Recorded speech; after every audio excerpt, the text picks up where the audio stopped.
Assalamualaikum warahmatullahi wabarakatuh.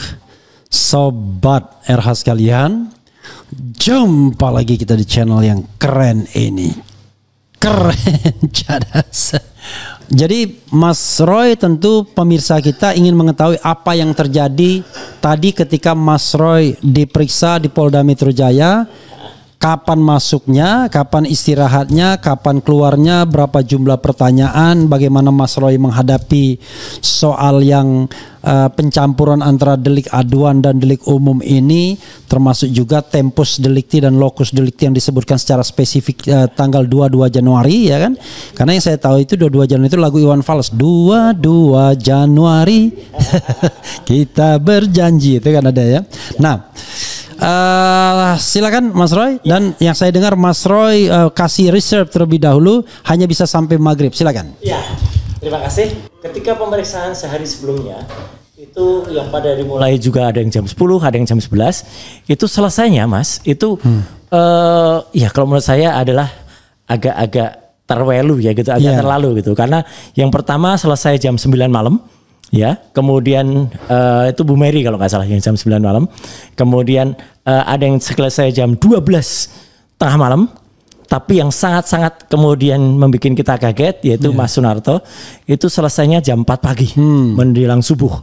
Ya, nah atas dasar itu sempat memang pada saat press conference kami juga menghimbau kepada petugas penyidik di Polda Metro bahwa sebaiknya kita kasih time deadline gitu, atau bukan deadline sebenarnya, time limit ya, limit waktu agar tidak kemudian terlalu sampai malam atau sampai dini. Jadi kita putuskan maghrib insya Allah kita sudah selesai. Jadi selesai nggak selesai kumpul. Maghrib kita kumpul gitu ya. Karena apa? Karena kita mempertimbangkan waktu, karena berdasarkan pengalaman 3 saksi sebelumnya, ya, mereka itu setelah selesai itu kemudian menandatangani berkas perkara yang lembar BAP-nya itu ada 24 eksemplar. Oke. Nah, bisa dibayangkan kalau misalnya satu setnya itu terdiri atas 50 halaman saja. Ya, ada yang 50 soalnya saya dengar. Iya. Termasuk saya nanti. Ya, gitu. Itu panjangnya kan bisa dikalikan 50 kali 24 kan berarti. Tadi Mas Roy bilang nanti karena akan ada lanjutan pemeriksaan ya. Iya, kalau misalnya itu ada pemeriksaan lanjutan. Kalau misalnya ya gitu. Jadi disepakati pokoknya kita akan minta kepada penyidik pada press conference pagi tadi supaya itu selesainya maksimal maghrib. Gitu. Nah, jadi dengan demikian press conference kita sampaikan dan setelah itu ya kami masuk gitu ya. Saya masuk di unit 5, ada juga yang masuk di unit 1, ada juga yang masuk di unit. Jadi hari tadi itu saya, sekali lagi saya ulangi, Bu Kurnia Tridrayani dan juga Pak Rizal Fadilah. Nah, pemeriksaan akhirnya dimulai jam 11. Jam 11 pagi mulai pemeriksaan, dan memang untuk saya sendiri saya sempat mendengar kabar di tengah-tengah pemeriksaan itu, kabarnya Pak Rizal Fadilah sudah selesai. Kaget ya gitu, hebat banget gitu, canggih kali gitu, jam 12-an sudah selesai gitu. Tapi ternyata itu ketika kami mendengar kabar itu, ketika saya kemudian minta break juga untuk sholat ya gitu, tapi agak panjang karena artinya tidak jam 12 ya, saya putuskan tadi jam 1 karena nanggung Mas. Jadi pemeriksaannya tuh tadi masih giat-giatnya saya menjawab semua pertanyaan, karena kan mulai dari awal tuh kondisi sehat atau tidak, kemudian data pribadi, data diri, kemudian pengalaman selama ini. Nah itu saya selesaikan sampai kira-kira jam 1 gitu. Jam 1 selesai karena juga harus sholat zuhur dulu. Kemudian tapi saya putuskan istirahatnya nggak usah lama-lama deh gitu. Jadi karena supaya bisa cepat segera diselesaikan. Nah sekitar keluar itu saya mendengar kabar itu, ternyata saya keluar sudah ketemu Pak Rizal Fadilah. Tapi ternyata Pak Rizal itu memang sempat keluar sebentar karena beliau menolak untuk menjawab ya sebelum ditunjukkan ijazah asli. Gitu. Nah ini saya kira strategi yang dilakukan oleh Pak Rizal dan kuasa hukumnya ya, termasuk Mas Abdul Ghafur ya. Itu kita hormati Mas Refli. Itu tata cara-cara teman. Kalau saya memang agak beda. Kalau saya jawab semua pertanyaan. Karena kalau menolak itu nanti pasti akan dipanggil lagi gitu. Pasti akan diproses lagi. Dan ternyata benar. Ya habis itu Pak Rizal dipanggil lagi. Tapi ternyata di dalam juga kabarnya menolak lagi karena belum ditunjukkan ijazah aslinya. Nah saya tidak akan terlalu banyak cerita, mungkin afdolnya biar Pak Rizal kapan-kapan cerita di sini aja. Tapi yang saya sendiri ketika kemudian saya jam 2 kurang ya, setengah 2 lebih itu masuk lagi. Kemudian nah diselesaikan. Nah ini yang menariknya. Saya tetap konsisten dengan apa strategi yang sudah pernah saya sampaikan sebelumnya Mas. Bahwa karena dalam surat panggilan yang saya terima itu hanya ada satu tempus dan lokus, yaitu tanggal 22 Januari. Iwan Fals tadi lagu 2025 dan di situ ternyata ada 4 laporan yang digabungkan ya, masing-masing laporan dari Saudara Joko Widodo. 4 laporan karena 2 itu digugurkan. Ya, jadi ini sebenarnya kan saya sebut juga ya, mereka itu sebenarnya ngerjain Polda Metro. Ya gitu. Kalau mereka serius ya udah diproses terus gitu loh. Jangan kemudian di tengah jalan menggugurkan kan gitu. Kan tadinya kan ada 5 laporan.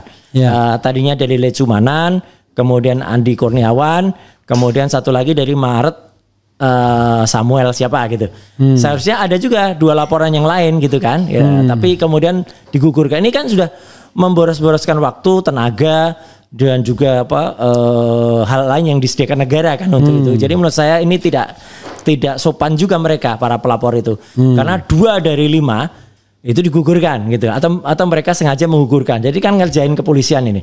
Harusnya kalau gitu polisi juga dong melihat bahwa ini kualitas pelapornya ini ecek-ecek gitu ya gitu. Nggak jelas lah gitu. Ngapain lapor tapi tiba-tiba nyabut nggak jelas gitu. Dan yang dilaporkan semua sama Mas. Pasal 160, kemudian pasal-pasal yang itu 28 ayat 2 dan 28 ujaran ayat 3. Kebencian, berita bohong. Ya, berita bohong dan sebagainya. Kita ada lagunya itu. Iya biasa diputar di awal itu. Kau bilang apa? Aku bilang ini kritik, kau bilang berita bohong. Itu.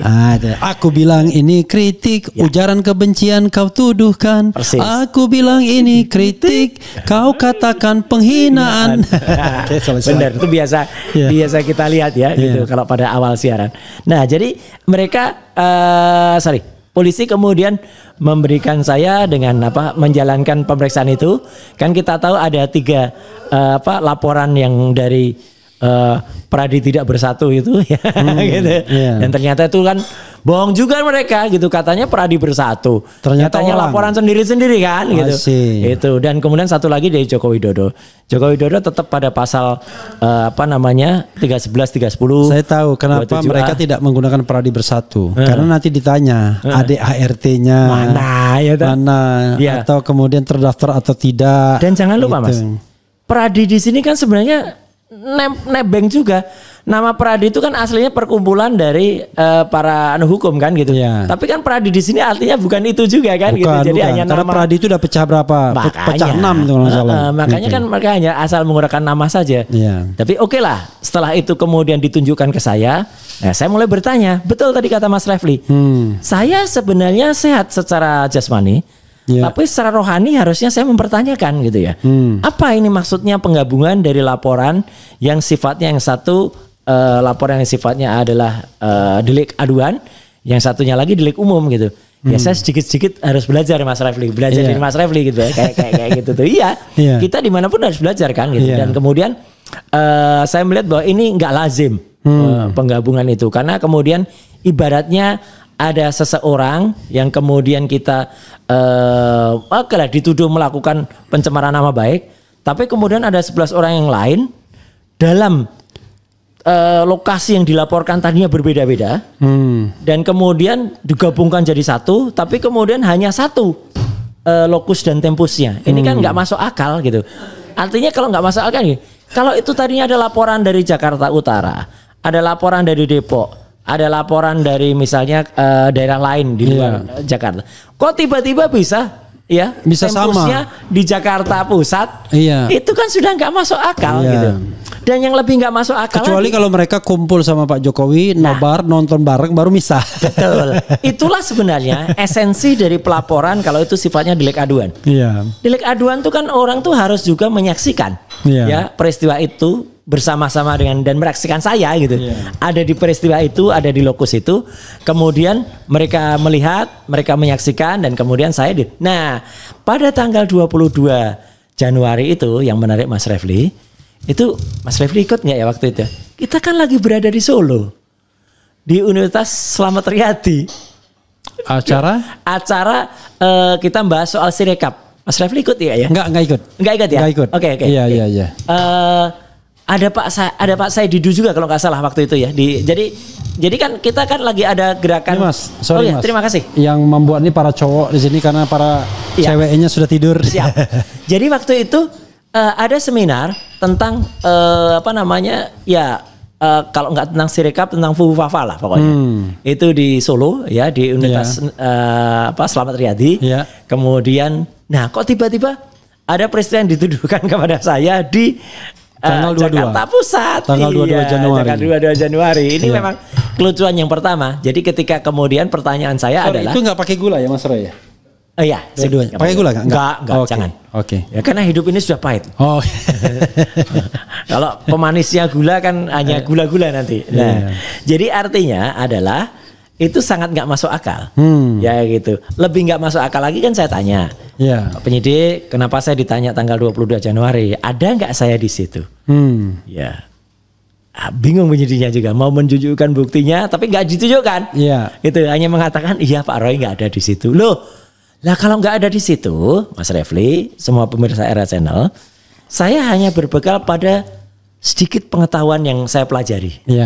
Kalau seorang saksi itu harus melihat dengan mata dia sendiri, harus mendengar dengan telinga dia sendiri, dan harus merasakan sendiri. Lah kalau nggak ada di situ, saya nggak melihat sendiri, saya nggak mendengar sendiri.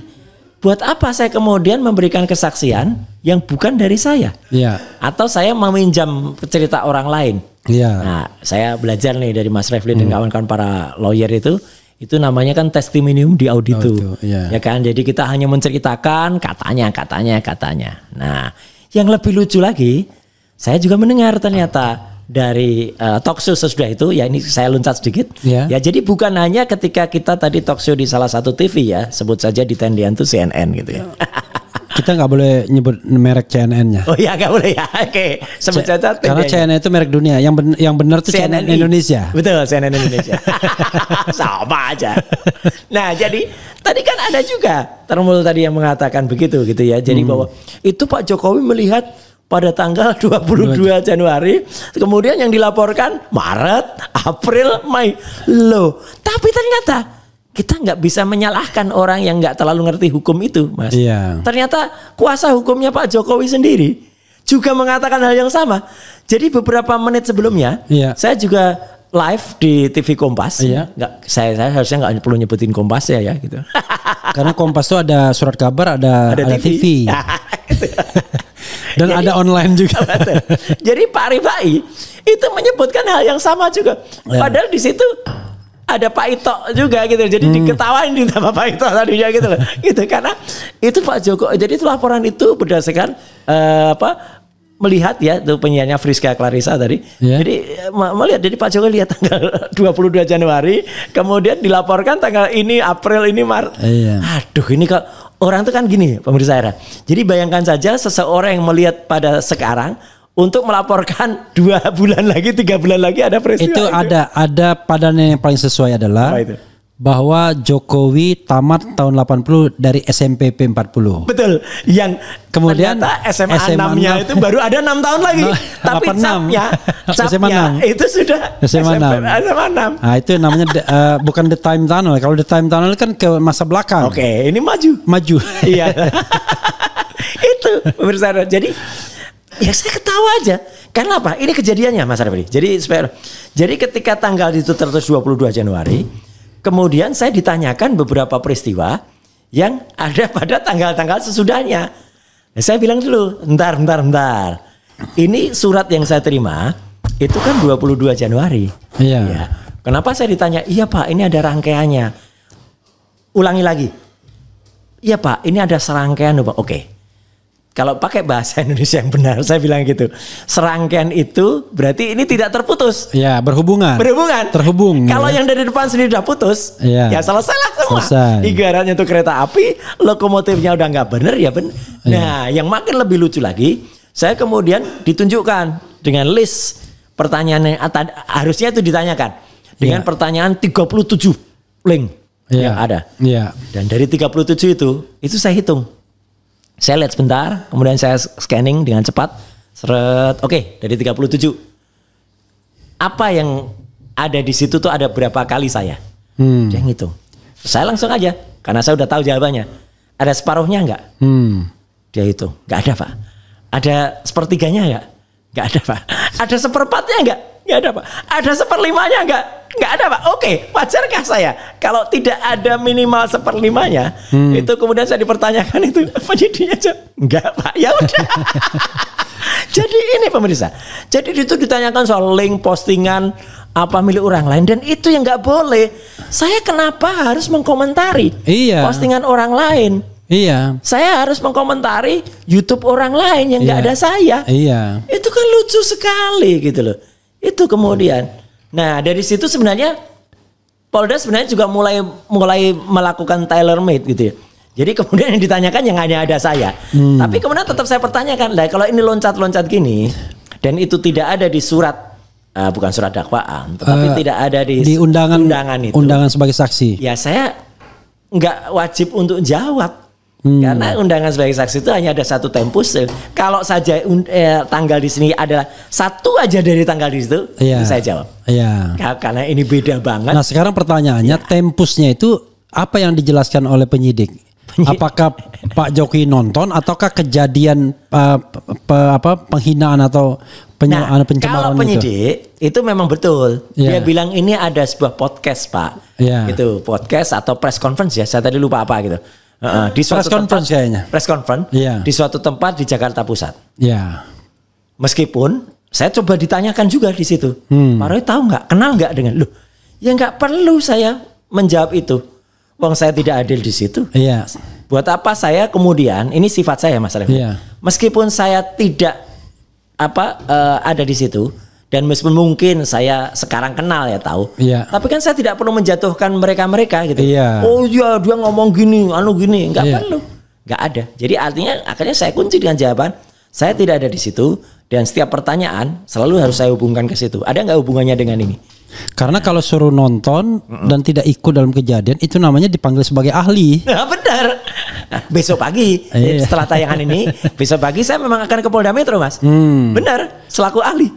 Di kasus lain. Di kasus lain di Krimsus ya, di Direktorat Cyber. Gitu. Jadi kalau di situ kita boleh berpendapat dan harus berpendapat karena bukan saksi gitu loh. Nah, tadi benar-benar jadi tadi itu selain hanya soal biodata dan kemudian soal itu ternyata ketika tapi ini Polda rupanya juga mungkin belajar ya cepat ketika ini harus saya ceritakan ketika saya kemudian break sholat dan makan siang mereka mungkin memisahkan yang ada saya tadi akan ditanyakan sendiri gitu loh, dan itu ditanyakan tapi tetap jawaban saya ya karena ini tidak ada dalam 22 Januari 22 Januari yang nggak kenapa saya harus jawab gitu loh.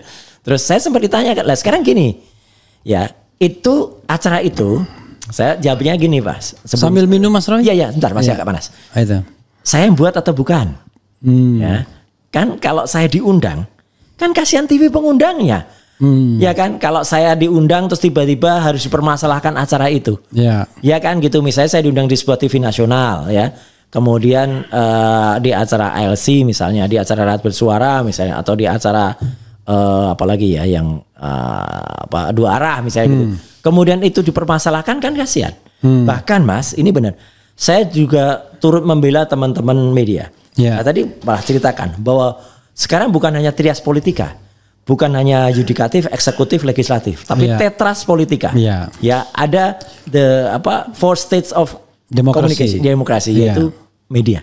Itu dan itu ada juga materi dalam buku putih itu ada dalam white paper itu ada Jokowi. Itu jadi di situ saya ceritakan bahwa ini kan namanya nggak bener lah kalau ada kemudian ada sebuah podcast. Mas Roy, saya ingin berbaik hati kepada Mas Roy ya kan karena ini Mas Roy sedang mau white paper ya. Jadi kepada sobat era sekalian yang menonton acara ini ya saat ini kalau mau pesan white papernya Jokowi's white paper, silahkan tulis dalam kolom komentar. Betul. Ya kan? Nanti kita akan hubungi ya. Bilang aja saya mau. Mas Roy barangkali belum tahu nomor telepon yang bisa dihubungi atau sudah ingat? Sudah ada, ya. Coba kita sebutkan berapa nomornya? Oh, bukan, maksudnya nomor teleponnya yang bisa untuk memesan. Iya. Itu. Oh, iya. Itu biasanya kemudian nanti diterima oleh Dokter Tifa. Oh, ya. Ada sih ini sih sebenarnya saya bacakan ya. Oke, silakan. Mumpung ini bermanfaat juga kan? Oh iya. Itu. Karena kan setiap hari kan perkembangannya selalu maju ya gitu. Oke. Masuk perkembangan kemarin. Ya. Saya merasa dapat nomor dari Dokter Tifa. Betul, itu betul. Ya. Karena memang kemarin kesepakatannya udah deh yang ngurusin distribusi sama Dokter Tifa, saya nanti akan menambah isinya sama Dokter Resmond gitu, ya kan, gitu supaya lebih. Ini ya, tolong Reski disertakan di dalam kita di RH dulu ya. Nih. Ya. Malah kita bisa kan di dalam ininya. Ya. Oke, silakan. Sudah ya. Oke, silakan Mas Roy, lanjutkan. Ya. Jadi artinya adalah setelah kami rilis soft launchingnya kemarin ada Mas Refli juga. Yeah. Ketika launching itu kan kemudian kita putuskan nanti grand launchingnya tanggal 27. Nah, 27 Agustus. 27 Agustus. Okay. Tapi teman-teman bisa melakukan pre ya gitu. Pre-order ya, PO ya. Nah, kemudian silahkan ke nomor handphone itu. Ya, sudah saya sertakan. Ya. Termasuk harganya sudah disebutkan juga di sini. Betul. Jadi ada dua tipe. Edisi, ya, satu edisi Lux dan satu edisi biasa. Kenapa harus ada dua? Tapi isinya memang kami jamin sama. Ya gitu, karena jangan sampai satu asli satu palsu enggak ya? Emangnya skripsinya dia. Karena memang ada orang yang pengen menyimpan itu sebagai barang eksklusif gitu ya. Silakan bisa beli yang Lux, tapi ada juga yang kemudian untuk dibaca-baca, untuk dianukan, untuk baca lah silakan. Soalnya tadi ada biasa. Dokter yang pesan 10. Boleh nggak pesan 10? Boleh. Sangat boleh. Sangat boleh. Jangankan 10 ribu pun boleh. Dan ada juga memang lagi kita pertimbangkan kemarin untuk e-booknya. Gitu loh. Tapi bagaimana mekanismenya? Kan kita juga harus mempertimbangkan pengalaman dari teman-teman media ya. Sebut saja Tempo gitu ya gitu. Kan sekarang kan ada kadang-kadang ada orang kemudian beli resmi e-book tapi kemudian dia di-share kemana-mana. Direplikasi. Ya ini menghargai copyright ya gitu. Ya sebenarnya bukan apa-apa ya gitu, tapi kan artinya kan dengan sedikit permohonan maaf mungkin lebih baik ya kalau kata teman-teman di Tempo itu kan ada hak ciptanya gitu. Iya benar. Saya pun pesan satu juga. Tidak perlu yang Lux, yang tidak Lux saja saya. Ya, yang penting isinya sama. Oh isinya sama, pasti sama. Iya oke. Yang penting isinya sama itu juga betul Mas. Gitu untuk skripsi. Kan ada juga skripsi yang saya Dokter Resmond, Dokter Tifa itu sempat pegang. Itu kan nggak ada lembar pengujiannya. Nah katanya yang dipegang di Polda Metro tuh katanya ada lembar pengujian. Nah, ini kan aneh gitu ya kan. Makanya kan kayak gitu kan aneh. Nah jadi artinya kembali ke soal tadi Mas, pemeriksaan tadi saya sempat secara santai ketika sudah habis selesai, bahkan penyidik itu juga tanya, Pak beli bukunya di mana gitu, kami pengen baca gitu. Loh kenapa aku bilang gitu? Ya karena kan dari buku itu kan katanya kan Bapak menerangkan gini. Karena Mas memang tidak ada pertanyaan. Jangan sampai itu ternyata bukunya itu jadi sumber untuk membuat dakwaan.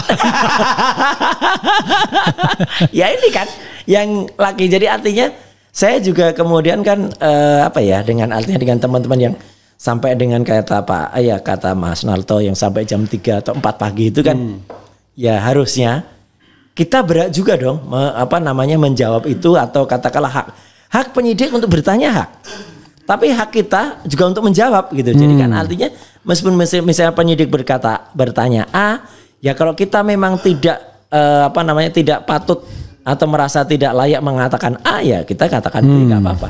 Tapi harus dijawab memang. Itu Mas tadi. Dan alhamdulillah setelah tadi, nah ini ada yang unik. Ketika kemudian saya masuk lagi jam 2-an itu, kemudian sebentar, akhirnya jam 3 itu sebenarnya sudah, jam 3 kurang sebenarnya sudah selesai. Cuman kan mau di print. Nah ini ketika mau ngeprint itulah saya kasih kunci. Kenapa yang kemarin itu bisa lama? Tadi saya diskusi dengan polisi. Kita pakai sistem sharing aja gitu. Jadi filenya tuh di-share. Toh sama kan gitu. Jadi di ruangan itu ada berapa printer saya bilang gitu. Ada 6 Pak. Oke, ya udah koneksikan aja ke LAN. Oke. Jadi shoot ngeprint sama bareng. Ngeprint sama bareng. Dengan cepat selesai. Dalam nggak sampai malah 1 jam kalau selesai. saya berpikir perkembangan ke depan, kenapa nggak di aja?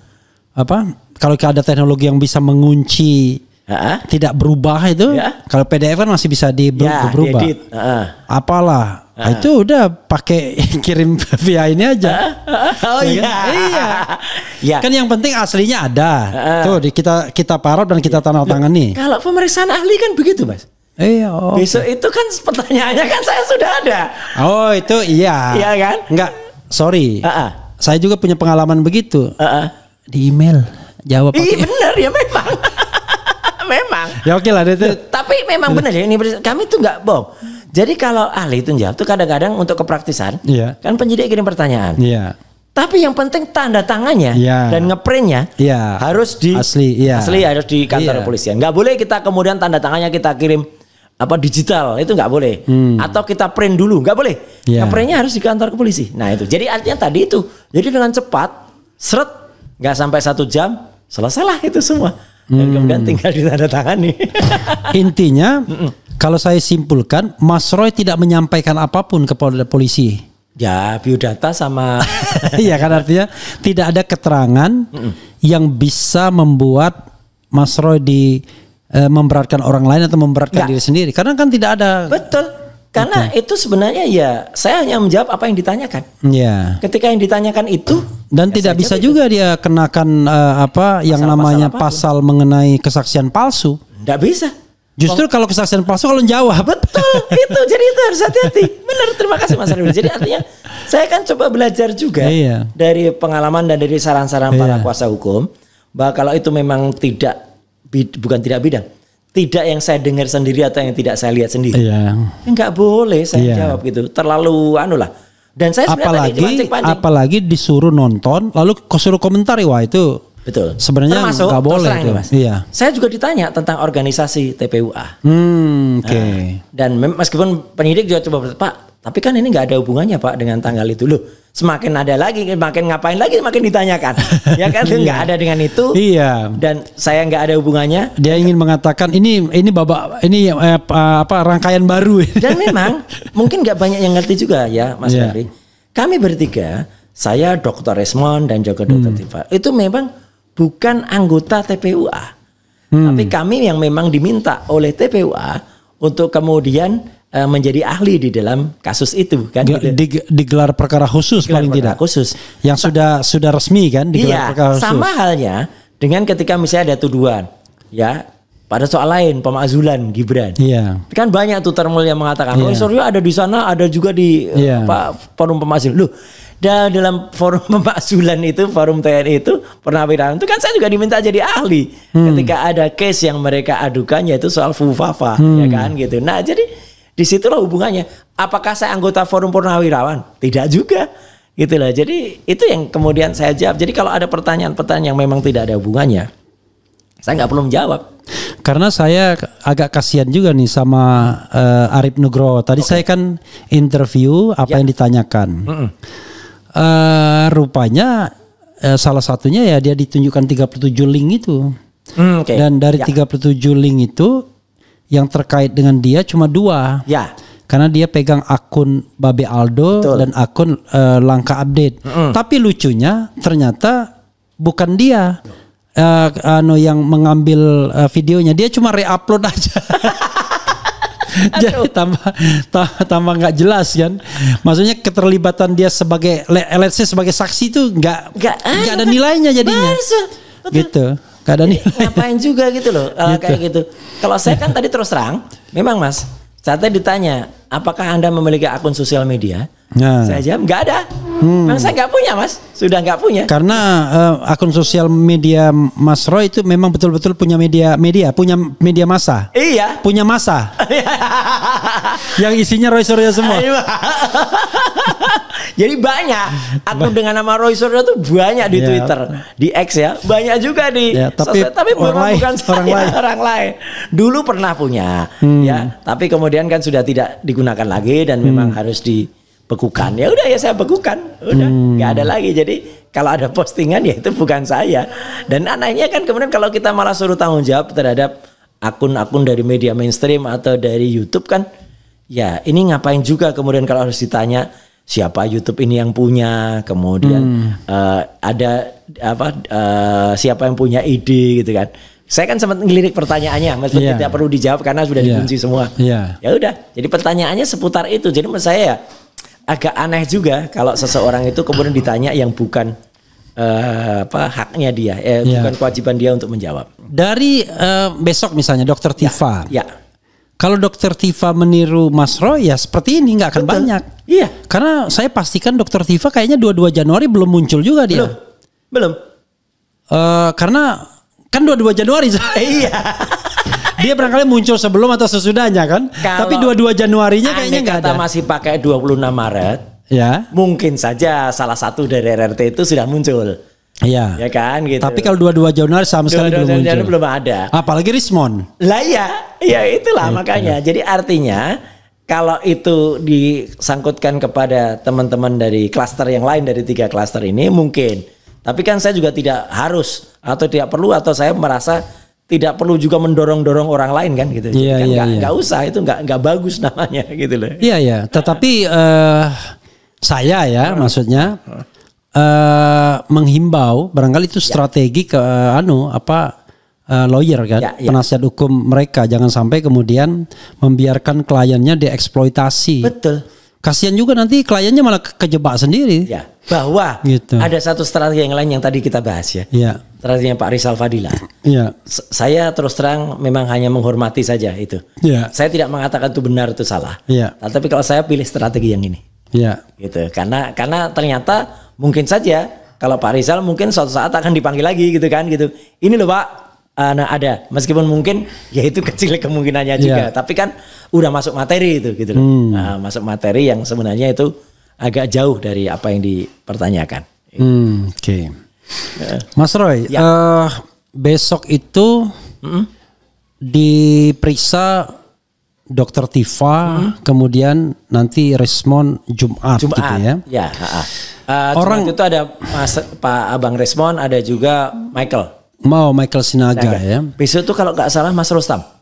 Yang saya tidak paham ini adalah mungkin Mas Roy bisa jawab. Dari mana 12 nama ini? Sama sekali itu juga. Karena Pak Jokowi sendiri mengatakan saya tidak mengadukannya. Nah, itu yang aneh. Iya. Dan jawaban dari para termul itu adalah kan memang jawaban yang menurut saya jawaban yang jawaban yang kurang educated gitu. Itu jawaban yang tidak mengerti tapi sok mengerti kan gitu. Iya. Dan mengatakan bahwa kan boleh-boleh saja orang misalnya itu ada seorang yang kemudian ditabrak tapi nggak ngerti siapa yang nabrak terus serahkan pada polisi. Beda, bukan itu maksud itu delik umum itu. Makanya analoginya kok gitu. Ini kan gitu. Atau ada yang kemarin debat sama saya pencurian katanya. Nah, ya itu delik umum itu. Iya. Dan ini kan perasaan ya. Ada juga di komentar Refli Harun nggak paham katanya. Yang namanya delik aduan bisa dikembangkan ke delik umum. Iya. Tetapi harus dipisah tetap. Mana yang aduan, mana yang umum. Iya. Karena ini kan soal pemeriksaan. Let's say gini paling gampangnya misalnya ini Pak Jokowi ngadu kan. Nah dalam proses pemeriksaan itu ternyata ada tindak pidana umum kan misalnya. Tindak pidana umum yang tidak perlu dilaporkan. Boleh saja kalau mau ditindaklanjuti. Tapi dipisahkan tetap. Dan ketika orang diperiksa dia tahu diperiksa karena apa. Yang jadi masalah kan dia nggak ngerti diperiksa karena apa. Memang ada tadi yang sempat kepala gantian saya yang tanya Mas. Iya. Kenapa kok harus 24 eksemplar? Iya. Ternyata sebenarnya terungkap. Ya Pak, ini antisipasi saja kalau misalnya berlanjut gitu ya kan gitu. Nah, jadi mereka pengen praktis saja nggak perlu ngundang lagi gitu. Oke. Tapi kan berarti ya memang ada niat gitu untuk kemudian ini terkesan adalah dia sedang nunggu sinyal politik. Ya. Mas Roy. Sebenarnya saya bisa jawab sendiri tapi nanti orang kesel ini kok yang ininya yang jawab sendiri. Saya mau tanya aja untuk mewakili keinginan publik ya. Orang bilang Mas Roy ini ya kalau zamannya Pak Jokowi masih berkuasa udah lama masuk buih kan gitu ya. Karena kita mengalami kan terutama tahun 2020. Betul. Kecuali Sylvester beda ya. Wah dia kan memang di level sana di seberang. Diistimewakan ya kan, pakai telur. Nah, ya. Syah Sama kayak si Armando. Ya, Syah Ganda misalnya. Ya. Nulis ya kan, langsung ditangkap, Betul. langsung ditahan. Ya. Ya. Nggak ada pemeriksaan dulu. Betul.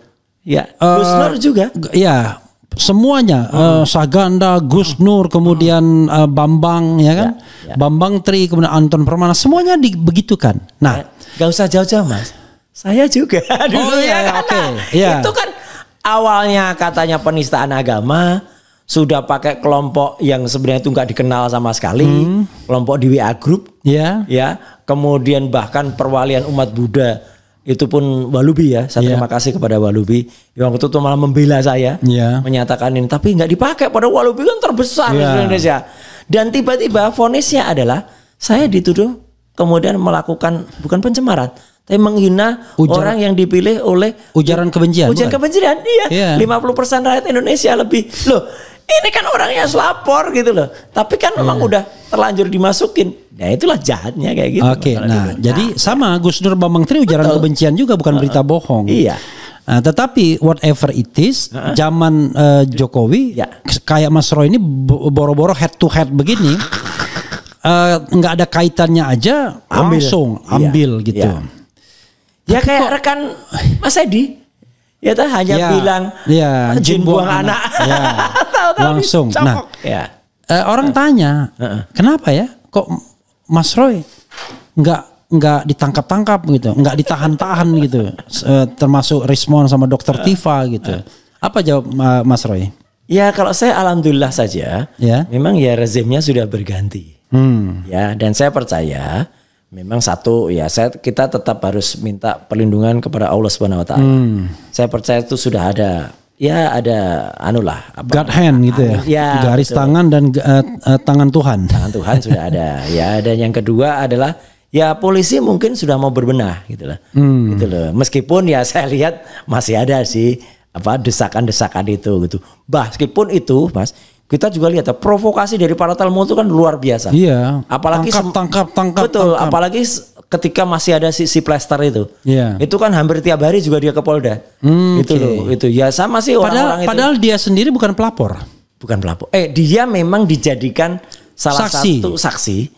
Dan memang yang saya tahu ada 2 peristiwa yang dia ikut disebut dalam peristiwa itu. Satu di salah satu TV, kalau nggak salah di Radio Suara. Tapi bukan 22 Januari pasti kan? Maka bukan juga, makanya satu lagi itu ketika di Solo.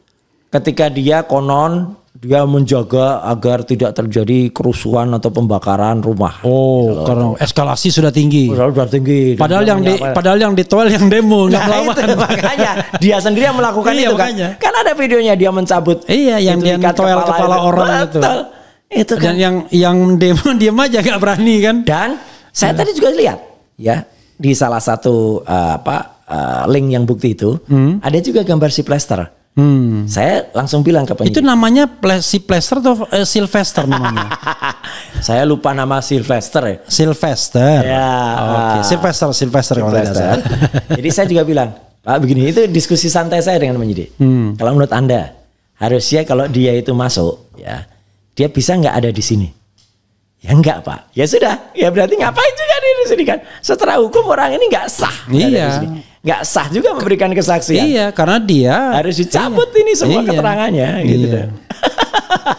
Luar biasa. Jadi kan konyol kan, luar biasa kayak. Jadi jawaban simpelnya adalah karena rezim sudah berganti. Rezim moga-moga memang benar-benar sudah berganti. Saya pasti bilang moga-moga loh Mas. Enggak, rezim sudah berganti tapi penguasa belum tentu. Nah iya ini kan kayak zaman yang kita sering bilang. Sorry terbalik, penguasa sudah berganti tapi rezim belum tentu. Belum tentu. Ya. Karena ini kan zaman kayak dulu kita sering cerita zaman Al Capone. Iya. Don Corleone itu ketika sudah memang dibubarkan ya gitu. Tapi kan dia masih berkuasa gitu. Itu kan kita pernah bilang dulu di White House dulu.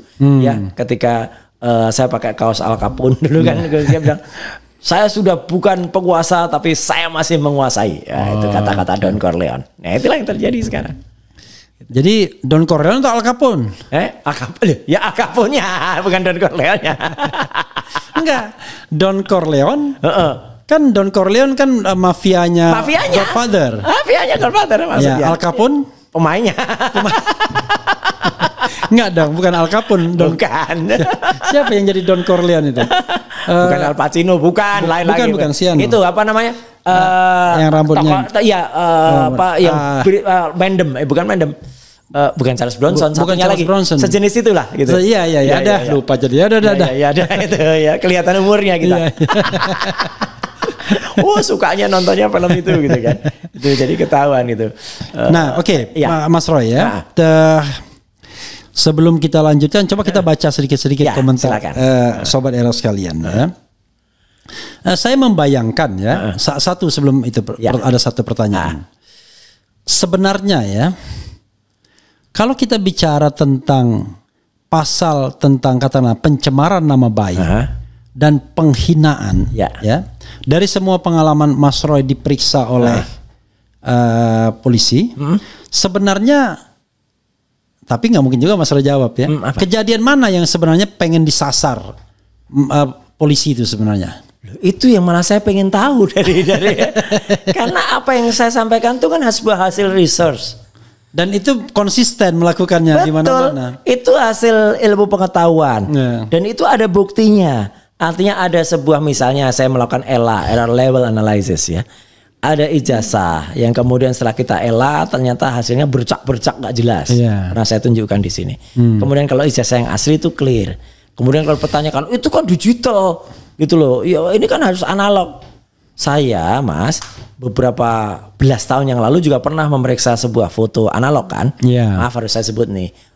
Klise dan fotonya milik mantan Presiden Abdurrahman Wahid. Waktu itu dengan seorang wanita yang dia dijebak waktu itu. Kalau itu tidak perlu spesifik. Saya pun yang saya periksa itu adalah tadinya foto. Tapi karena saya itu bukan hanya seorang digital forensik, tapi saya juga analog forensik karena saya juga dulu fotografer dan juga memeriksa analog. Kemudian saya mencari dan dapatlah itu klisenya. Klisenya yang saya periksa bukan saya pakai loop Mas. Loop itu kaca pembesar. Kemudian kita harus kesulitan mendeteksi ini. Enggak, masukin aja ke alat baru namanya scanner. Dengan high density scanner kelihatan. Dan ternyata memang asli. Dan itu memang potongan film itu. Jadi si pemotret itu beli film isi 24 waktu itu. Kemudian cepat-cepat dia motret pada frame pertama. Gus Dur itu di sebuah hotel waktu itu. Dan kemudian dia cepat-cepat dicucikan. Kan dulu kan ada film kalau Mas ingat ya. Ada film isi 12. Film isi 24 36. Ya. Kenapa ada film kayak gitu? Karena kalau orang beli film mau isi yang banyak ada sekalian 36. Ya, ada Fuji, ada Kodak, ada Sakura, ada Tura, ada macam-macam lah. Ada Ilford dan lain sebagainya. Saya tukang potret gitu. Jadi artinya apa? Dari ini ada tujuannya Mas. Orang beli film isi 24 tuh serbaguna. Kalau pengen cepat dicuci cetak ya 24 tuh nggak harus memboros, harus habisin. Kan kita harus habiskan dulu itu. Betul. Kalau isi 12 ya itu orang cepat-cepat pengen. Jadi dia kan punya niat. Nah itu film isi 12 gitu loh. Dia kemudian di foto, dia beli filmnya, niat dipotretkan dan kemudian langsung dicuci cetak. Nah jadi dari situnya kelihatan juga niatnya. Dan itu saya periksa pakai digital scanner. Jadi namanya analog itu bukan tidak bisa diperiksa pakai digital. Itu jawabannya. Sama seperti jawaban Dr. Resmond. Dr. Resmond memeriksa yang itu disebut catatan atau diaries dari Hitler yang palsu itu pun juga pakai teknologi digital. Nah, jadi kalau ada para termul yang mengatakan nggak bisa itu analog kok diperiksa pakai digital. Nah, bisa bro. Anda nggak ngerti teknologi aja gitu. Jadi itu yang saya periksa dan kemudian saya lakukan analisis dan itulah konsisten. Jadi saya RRT ya, saya Dr. Resmond dan juga Dr. Tifa ini sama-sama melakukan hal yang tidak sama programnya, mereknya nggak sama, tapi hasilnya alhamdulillah memang sama. Walaupun kita tetap hargai perbedaan. Yang saya lihat perbedaan misalnya topi merah ya. Kalau topi merah firm bahwa foto ijazah dan foto wisuda tidak sama dengan foto Jokowi sekarang. Betul. Itu konsisten. Tapi yang dia sempat agak beda sedikit, kadang iya kadang tidak. foto itu mirip Dumatno. Ternyata kata dia kadang mirip kadang enggak. Oh, ya itu sah-sah saja. Ya itu sah-sah saja dan itu bisa jadi karena resolusi foto yang dimacam-macam kan berbeda. Itu ya. Dan Dumatno itu juga bukan timbul dari saya pribadi juga kan. Yeah. Artinya kan itu kan banyak netizen anggota BIN ya, Badan Intelijen Netizen. Itu yang waktu itu kan juga banyak menyerangkan foto. Ada Dumatno, ada Frono Jiwo juga dikasihkan. Ini cocok nggak Mas? Gini. Dan ternyata memang yang cocok ya Dumatno Budi Utomo. Dulu kan kita menganggap bahwa foto wisuda yang hidungnya lancip itu foto Hari Mulyono. Ya, kan? Waktu ternyata kan Hari Mulyono kan orang yang lebih gemuk. Iya, lebih gemuk. Lebih gemuk, lebih pendek. Dan itu tidak ada nama lain, tidak ada aktor lain. Ya, satu-satunya aktor yang harus disebut bahwa itu adalah Jokowi. Dan ternyata Blas tidak mirip gitu ya, sama sekali tidak mirip dan berbeda. Tapi di antara itu sebenarnya kan ada 3 yang tidak bisa bahkan ada 4 orang yang sudah berkata sama.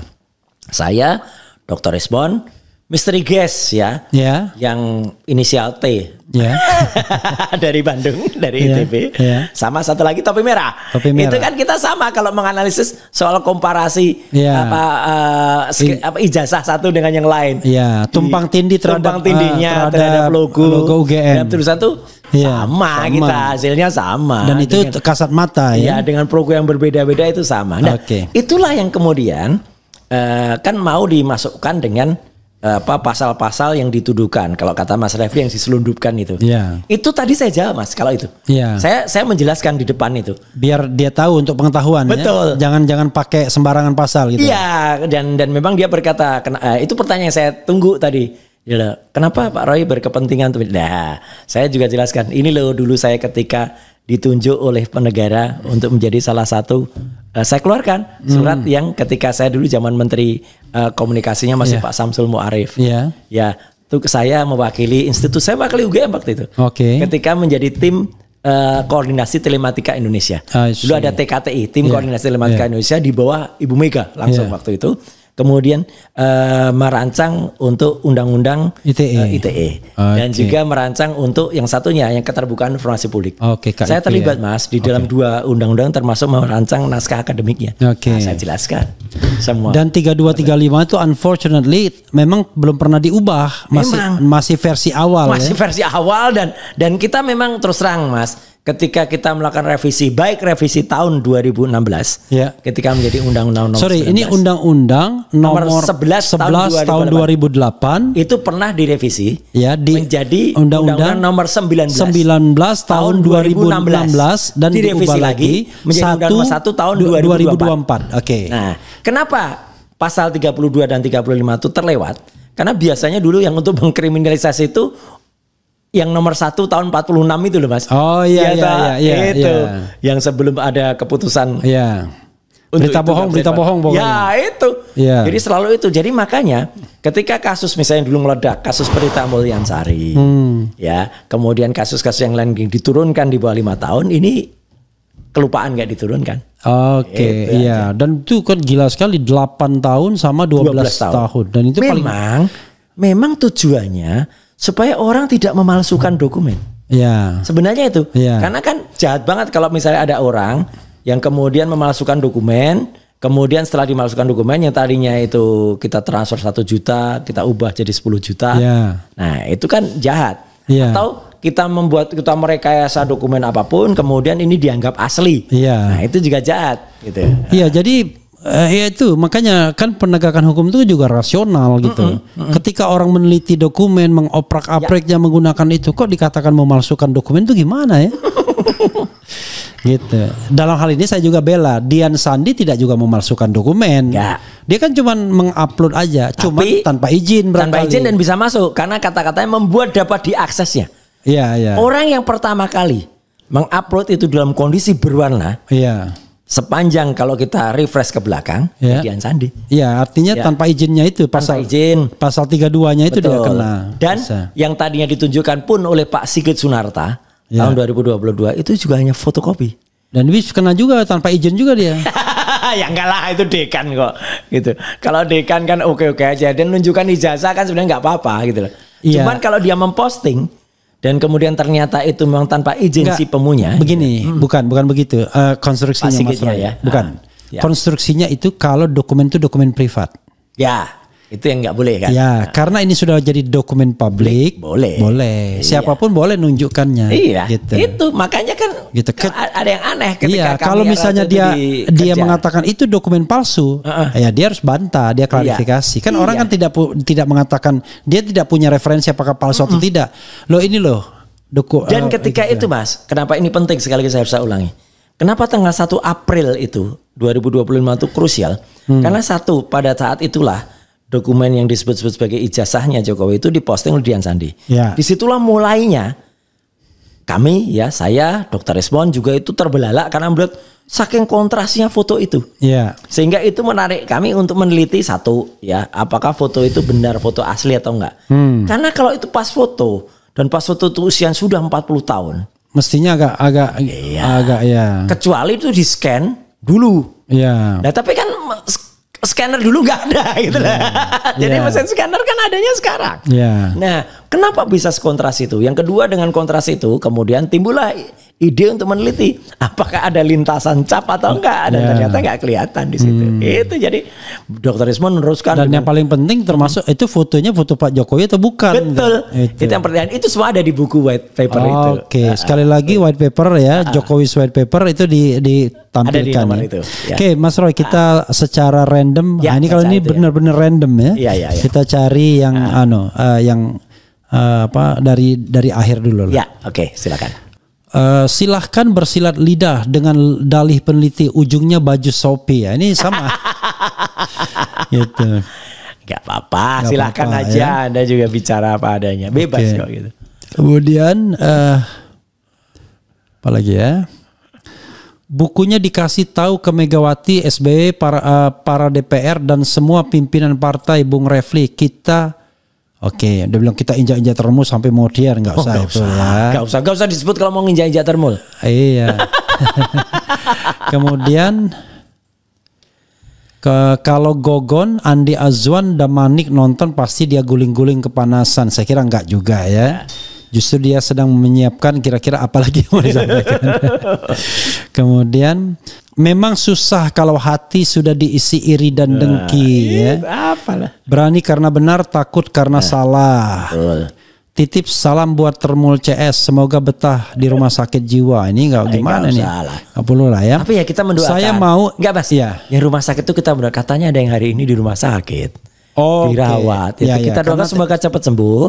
Biar bisa enggak dulu, enggak eksekusi. Ya eksekusi sih sebenarnya. Karena sidang itu sebenarnya gini. Itu juga tidak memenuhi kalau dia bilang bahwa sudah maaf-maafan ya. Oh enggak lah. Iya. Sudah inkrah kok. Sudah kita inkrah. Lagi enggak membicarakan soal Silvester kan itu kan? Enggak ya? Dia bilang iya enggak lah, karena enggak boleh kita ngomong orang yang enggak ada orangnya kan. Ngomongin Silvester enggak boleh. Damanik bilang Pak Roy bohong, Pak Rismond bohong, Pak Sri Rajasa bohong. Lah, terus yang jujur Jokowi. Mungkin begitu ya, gitu. Bang RH, kenapa Rasman nyerang Bang Aka? Dia pemain bebas dia, nyerang sana nyerang sini. Kemudian apa lagi nih? Ya soalnya banyak sekali kata-kata barisan sakit hati. Itu nggak relevan. Kita kan senyum-senyum aja gitu. Iya. Kalau kita sakit hati kita udah guling-guling gitu. Iya. Jadi tadi bahkan kita mengatakan kan kalau dia tunjukkan ijazahnya dan ternyata benar-benar asli kan. Betul. Saya bilang saya stop ngomong. Iya, dan memang kalau itu benar dan kita uji benar dan terbuka loh ya, artinya terbuka tuh. Iya. Ada ahli dari pihak sana memastikan juga kalau itu apa kebenarannya dan juga kita uji bersama-sama dengan ilmiah dengan apa scientific identification. Yeah. Bisa selesai gitu dengan cepat, nggak usah sepanjang dan sejauh ini gitu. Sampai kemarin kan benar tuh kata Pak Saididu itu ya kan gitu. Jadi kalau memang ijazahnya asli tapi tidak ditunjukkan berarti ada niat jahat ya kan gitu. Tapi kalau ternyata ijazahnya palsu berarti ada kejahatan. Ada kejahatan. Jahat semua. Jahat semua. Ya memang akhirnya kan begitu kan logikanya. Iya. Kan? Kalau dia punya ijazah asli dan tidak mau menunjukkan dan mau memenjarakan orang, jahat sekali orang ini. Betul. Iya, itu kan niatnya memang ada. Itu sih sebenarnya ada dialog yang kita nggak perlu sebutkan filmnya, Ada Apa Dengan Cinta 2 itu. Itu ada si Dian Sastro mengatakan Jahat. Iya, kamu jahat. Kenapa saya pancing begitu? Karena Mas Roy pernah dalam dalam orasi di White House ngomong Betul, begitu. iya, itu Karena ketika kita gambarnya kan itu kan iya, itu. Ada apa dengan Prabowo? Ada apa gitu itu ya. kita bilang jahat itu. Oke, ini ada bilang ya. Capek ijazah palsu berjilid-jilid, sudah panggil pers, jumpa umum, saksikan kepolisian, Jokowi versus Roy CS terbuka tayangkan di TV. Ijazah Jokowi asli atau palsu? Buat owner aja, mantan presiden buat malu saja. Nah, ini nggak apa-apa, tidak titik koma, maksudnya adalah ya sudah ini kan Buka saja. dibuka saja gitu ya. Iya. Mas Roy dalam debat semalam apa dan di mana? Itu nggak perlu nanti kita bahas lagi. Kemudian, nah tapi ini Mas Roy ya, gini, saya mau tanya soal ijazah per periode itu. Apakah 5 karakteristik itu sesuatu yang baku atau sesuatu yang bisa berubah? Oke, kendati di tahun yang sama tetapi di tanggal berbeda. Gini.